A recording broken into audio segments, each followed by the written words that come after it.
One of the most memorable passages from the traveler and historian Herodotus' monumental work, Histories, is when he describes how a Babylonian marriage market worked. He tells us, "Once a year, in each village, the young women eligible to marry were collected all together in one place, while the men stood around them in a circle. Then a herald called up the young women, one by one, and offered them for sale. He began with the most beautiful. When she was sold for a high price, he offered for sale the one who ranked next in beauty. All of them were then sold to be wives. The richest of the Babylonians, who wished to wed, bid against each other for the loveliest young women, while the commoners, who were not concerned about beauty, received the uglier women, along with monetary compensation. When the herald had finished selling the most attractive women, he would call up the ugliest one, or perhaps one who was crippled, and would auction her off to the man who was willing to live with her for the least compensation, and the man who offered to take the smallest sum had her assigned to him. All the money came from the payments made for the beautiful women, and so those who were attractive financed the sale of those who were ugly or crippled. No one was allowed to give his daughter in marriage to the man of his choice, nor might anyone take away and live with the young woman he had purchased without first having made a down payment. If, however, the parties did not agree on final arrangements, the money would be refunded. All who liked might come, even from distant villages, and bid for the women. This was the best of all their customs, but it has now fallen into disuse." This was no doubt a very interesting way for one to get a wife. But did such a practice actually exist in Babylonia, or anywhere else in ancient Mesopotamia for that matter? Let's find out.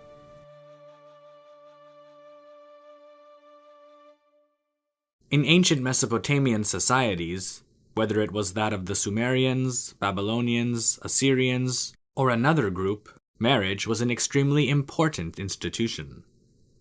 Men in general, no matter what their status was, wanted to leave a legacy, and having offspring through marriage was considered to be the only legitimate and socially acceptable way to do this. Contrary to what Herodotus claims, it was usually the parents who selected potential partners for their children. Though literature from Mesopotamia does speak of couples falling in love and then getting married, this would have been extremely rare. Even if it was what we'd call a love marriage, it was ultimately the parents who had to give their consent. In addition to this, for the marriage to have been considered valid in the eyes of the law, there had to be a legal contract drawn up between the two parties, and in most cases, a formal feast. The legal code known as the Laws of Eshnunna, which dates to about 770 BC, describes what constituted a marriage in most of ancient Mesopotamia.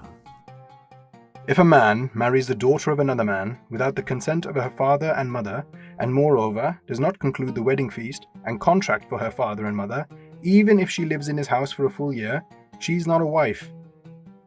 If he concludes a wedding feast and a contract for her father and her mother, and he marries her, she is indeed his wife."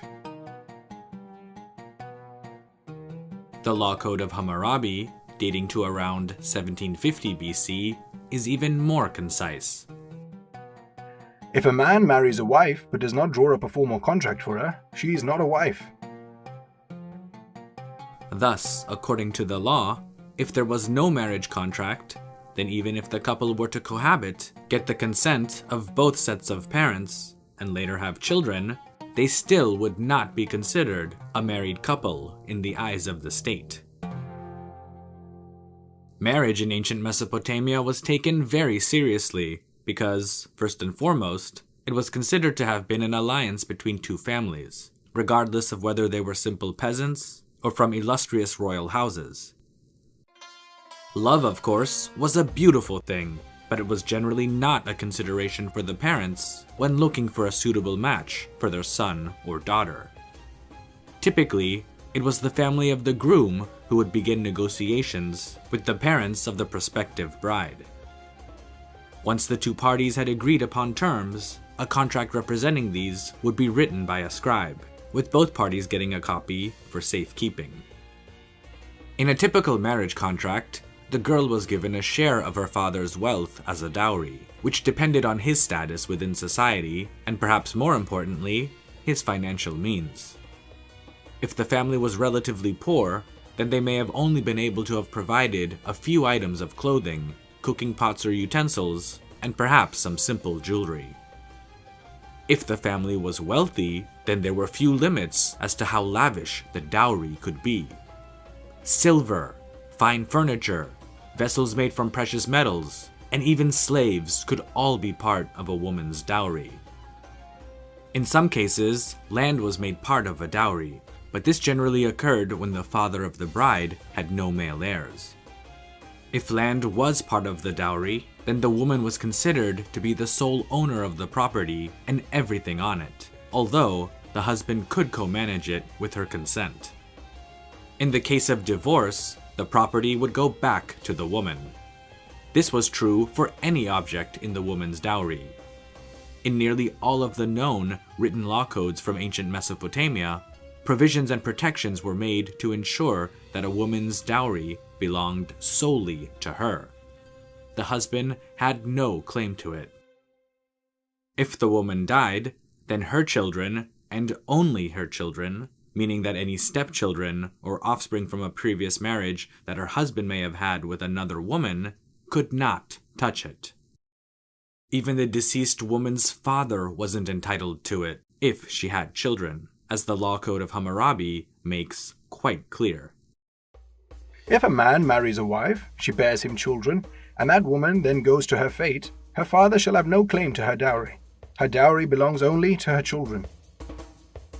And so, if a man wanted to keep the woman's dowry within his family, then he had to stay legally married to his wife. Exceptions, though, were made if the woman were found to have been unfaithful to her husband. Then, perhaps none of this would apply, with the woman often facing capital punishment. As for the groom, his father presented the family of the bride-to-be with what's known as the bride price, sometimes also called bride wealth. This generally consisted of gifts that were presented to the bride and her family. In early Sumerian society, this consisted mainly of food provided by the groom's family for the wedding festivities, which, depending on their wealth and status, could last for several weeks. Gifts such as clothing, jewelry, and other valuable items were also given, as was silver. In old Babylonian times, it was customary for the bride price to be roughly equivalent to that of the dowry. One of the main reasons that men married was to continue their legacy through their children. However, if his wife couldn't conceive a child, then there were generally two options for the couple. The husband could divorce his wife and marry another woman, or they could remain married, but the husband could legally take a second wife, with the intention of having children with her. If such a divorce took place, then the husband had to not only part with her dowry, but also pay her the equivalent of the bride price, at least according to the law code of Hammurabi, which stated, If a man intends to divorce his first-ranking wife who did not bear him children, he shall give her silver as much as her bride wealth, and restore to her the dowry that she brought from her father's house, and then he shall divorce her. Barring such circumstances, marriages were generally monogamous, the exception being kings, who often formed political alliances by marrying several women, which is a whole separate topic in and of itself. So, I hope that this short video gives you some more knowledge about marriage and marriage laws in ancient Mesopotamia. If you have any other aspects of daily life that you'd like to learn more about, let me know in the comments below. Thanks for watching. Also, a big shout out and thanks to Danny Hussein for reading the quotes. I'd also really like to thank the channel's patrons, including GrandKick69, Yap de Graaf, Pasta Frola, Michael Lewis, Danielle Allen, Wenix TV, Robert Morgan, Frank, Tim Lane, Sebastian Hurtado Correa, Michael Trudell, Leader Titan, Micah G, John Scarberry, Andrew Bomer, Monty Grimes, Franz Robbins, Brendan Redman, Faridun Dadachanji, Jimmy Daruwala, Anahida Debu, Gulistan Debu, Sher Kam, Farhad Kama, and all of the channel's patrons on Patreon for helping to support this and all future content. Check out the benefits to being a Patreon member, and if you'd like to join, feel free to click the link in the video description. You can also follow History with Sai on Instagram, Facebook, and Twitter, as well as continue to listen to special audio programs on the History with Sai podcast. Thanks again, and stay safe.